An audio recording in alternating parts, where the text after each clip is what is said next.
আসসালামু আলাইকুম এভরিওয়ান, কেমন আছেন আপনারা সবাই? আশা করি সবাই ভালো আছেন। আল্লাহ তাআলার অশেষ রহমতে আমি অনেক ভালো আছি, আলহামদুলিল্লাহ। আজকে আমরা যে ডিভাইসটা নিয়ে কথা বলবো সেটা হচ্ছে রেডমি 30। প্রথমে আমরা ফোনটি আনবক্সিং করে নেব এবং দেখব ভিতরে কি কি পাওয়া যায়। প্রথমেই পাবো ম্যানুয়াল পেপার, সাথে থাকছে সুন্দর একটি কেস যা ফোনকে প্রোটেক্ট করবে। সাথে পেয়ে যাব রেডমি 30, সাথে থাকছে 33 ওয়াটের একটি ফাস্ট অ্যাডাপ্টার এবং টাইপ সি কেবল। এখন ফোনে আসি।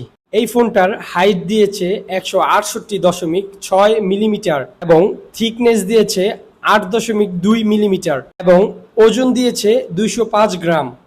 ফোনের ব্যাকশেল দিয়েছে গ্লাস ফিনিশ। এটার ডিসপ্লে ইউজ করেছে আইপিএস এলসিডি এবং গ্লাস প্রোটেকশন দিয়েছে গরিলা গ্লাস। এটার রেজুলেশন দিয়েছে 1080x2400। এই ফোনটাতে প্রসেসর ইউজ করা হয়েছে মিডিয়াটেক হেলোজি G91 আলট্রা এবং ব্রাইটনেস দিয়েছে 550 নিটস। এখন যদি ব্যাটারির কথা বলি তাহলে এটাতে লিপোপির ব্যাটারি ইউজ করা হয়েছে 5300 mAh। এখন যদি ক্যামেরাতে আসি তাহলে এটার মেন শুটার দিয়েছে 108 মেগাপিক্সেল সুপার ক্লিয়ার এবং প্রাইমারি ক্যামেরা দিয়েছে 2 মেগাপিক্সেল। সাথে থাকছে ফ্ল্যাশ লাইট। এটার ভিডিও কোয়ালিটি পাবেন 1920x1080। এটার আইপি রেটিং দিয়েছে IP53। এখন ফোনের দামে আসি। রেডমি কোম্পানি এটাকে দুইটা ভেরিয়েশনে লঞ্চ করেছে, 6128 এবং 8128।